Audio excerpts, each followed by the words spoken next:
Crime check, what are you reporting? Theft. From a home, a business, a vehicle? Business. That was a portion of a crime check call made to report suspected fraud at the Guardians Foundation obtained by the KREM 2 investigators today. Good afternoon and thank you for joining us for KREM 2 News First at 4. I'm Mark Hanrahan. Whitney is off this evening. We've been tracking this story since it began unfolding on Monday afternoon. The Guardians Foundation is contracted by the city of Spokane to assist with housing and homeless services. We were told that a former Guardians employee mishandled funds, and now we know that amounted to $118,000. KREM 2's Janelle Finch sat down this afternoon with Guardians CEO Mike Shaw. And Janelle, what'd you learn? Mark, I sat down with Shaw to talk about what led up to City Council calling for a criminal investigation into his nonprofit. After an hour-long conversation, tonight we have more answers behind the claims of fraud that happened at the Guardians. Over multiple transactions, Mike Shaw says his internal audit team found several anomalies. Shaw says these anomalies were presented as miscellaneous low-cost purchases, like gas or trips to Staples by the employee suspected of fraud. But when it came time to compare notes and numbers at the end of the audit, he says $118,000 was missing. We cautiously moved into a deep investigation. We were able to compile a number of spreadsheets that are clear and concise, that clearly show what we know as of to date, what the dollar loss is from our accounts that were wired into this person's account. Shaw says he wanted to make sure he had concrete evidence before bringing the situation to authorities. And in that evidence is a 4-page written confession from the ex-employee. Once he felt the information was ready, he self-reported what he had to Crime Check at the end of September. Shaw says with multiple providers donating funds to the Guardians, it's unclear where this money was taken from. He says his team is working to determine the agencies affected and provide a summary by Monday. In the studio, Janelle Finch, KREM 2 News. All right, Janelle, thank you very much. Meantime, several neighbors living near the homeless camp off I-90 in Freya are still concerned about safety even after WSDOT installed a fence and hired private security. WSDOT says 3 security guards will patrol the area 24/7 and they'll pay Security Services Northwest $30,000 a month. It's a 6-month contract. The security guards will not be armed and will work with Spokane police already patrolling that area. There's also now a fence surrounding the camp, a curfew, and new rules for who's allowed to go inside the camp. We spoke with neighbors who told us today, despite the changes, they still don't feel safe. I do believe that it is going to protect them way more than it is going to protect me as a citizen on the outs.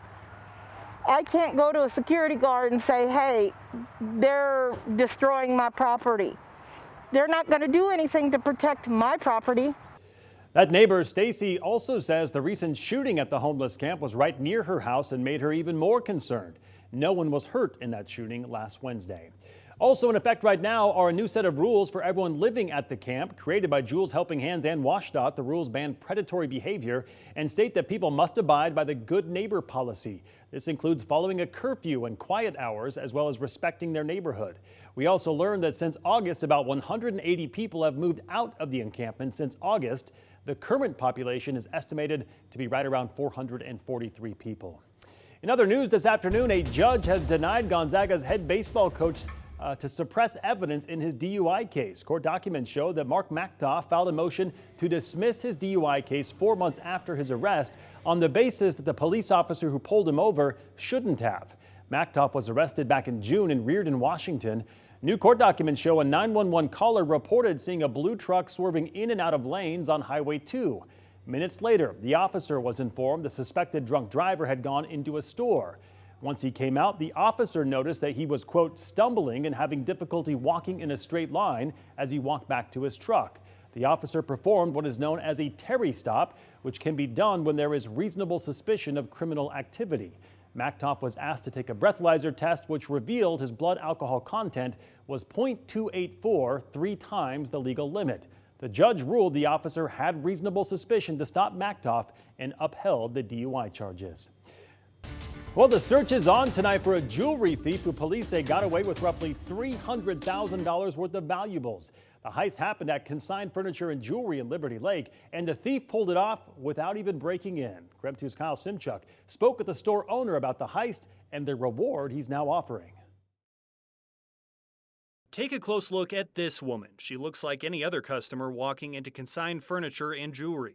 This is the largest furniture consignment store in the country. It's over 60,000 square feet. But owner Eric Rock says she definitely overstayed her welcome. She was probably hidden in the store for about 3 hours. We had a cleaning crew here last night, and she snuck out right then. We do have motion detectors. We have a really incredible security system. Cops were here just a few minutes after she walked out the door. By then, Liberty Lake police say the woman grabbed approximately $300,000 worth of diamonds, gold, and other fine jewelry. These were basically the cases that got hit. We had necklaces, bracelets, rings. This took years to build this. And it really does feel like a gut punch when someone comes in and takes advantage. Rock doesn't own much of the jewelry on display. People bring it in, his store sells it, and they share the profit. Clients started calling this afternoon, but Rock insists they don't have to worry. We're insured. We're going to make it right. We'll go the distance no matter what. Rock is hoping someone will recognize the thief who used her sleeve to open the door, apparently trying not to leave any fingerprints. I don't know the person, but if I saw that picture, I feel like, and I knew her, I would know in a second that it was her. While the heist has created a lot of headaches, Rock says the most important thing is that his employees are safe. The bottom line is no one got hurt. It could have been a lot worse. That was Kyle Simchuk reporting. In other news this afternoon, the popular restaurant Azar's will close this month after 42 years in business. The Mediterranean eatery announcing its closure on Facebook, saying that its owner, Katie Azar, will be retiring. They first opened back in 1980. Azar's has become a Spokane staple. Azar's will close for good on Saturday, October 22nd. Hundreds of apples spilled onto the roadway this morning in Benton County. Washington State Patrol shared this video on Twitter today, saying a semi-truck carrying the apples rolled over at the intersection of SR 240 and SR 24. The road was blocked in both directions for several hours as crews worked to clean up all those apples. My goodness. Happening tonight, there is another open house to talk about the future of South Hill Dog Park. One of the potential locations is the Hazels Creek Conservation Facility. We visited the area earlier this week and saw many signs of advertising the open houses, but also saw signs opposing a potential dog park. KREM 2 spoke with the dog owner who visits Hazels Creek often. She says it's a safe and quiet place, but thinks that might change should a dog park come to the area. I'm like, no, and I don't like to go to evening meetings, but I think I'm going to go to the one on the 12th. She used to go to the dog park, and it was dangerous, and she got sick from it, and I'm totally against. People don't watch their dogs, and it just kind of, I think it would just ruin our neighborhood. The Southgate Neighborhood Council will host tonight's meeting. It'll be at the Talbot Event Center starting at 7 p.m. And if you can't make tonight's meeting, there is another meeting happening next Tuesday. All right, let's talk weather now. Kind of boring lately, but boring in a good way. 70 degrees, sunshine, wash, rinse, repeat. Jeremy, at least that's been the trend for as far back as I can remember. Now, hear me out, Mark. I'm taking a new stance on this boring weather. Okay, let's hear it. You ready for some stats? Yes, please. All right. The most 70-degree highs we've ever seen in October. What's your guess? 8. 17. Guess how many we've seen so far this October? Well, it's October 12th, so 12? 12. And we've got at least 5 more in the forecast. So things are getting interesting. I've got a whole Post-it note full of interesting, but we got a lot of news to get through. So let's talk weather right now. We're not looking too bad. 73 degrees here in Spokane. Dew point at 30 means it is a very dry atmosphere, and that dry weather sticks around with the ridge of high pressure. And what that means for us, more sunshine.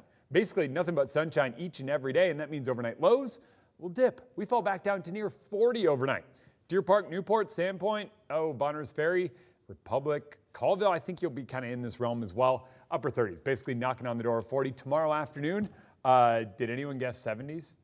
Oh, yeah, you did. Well done. We are back in the 70s tomorrow. Mid to upper 70s in central Washington.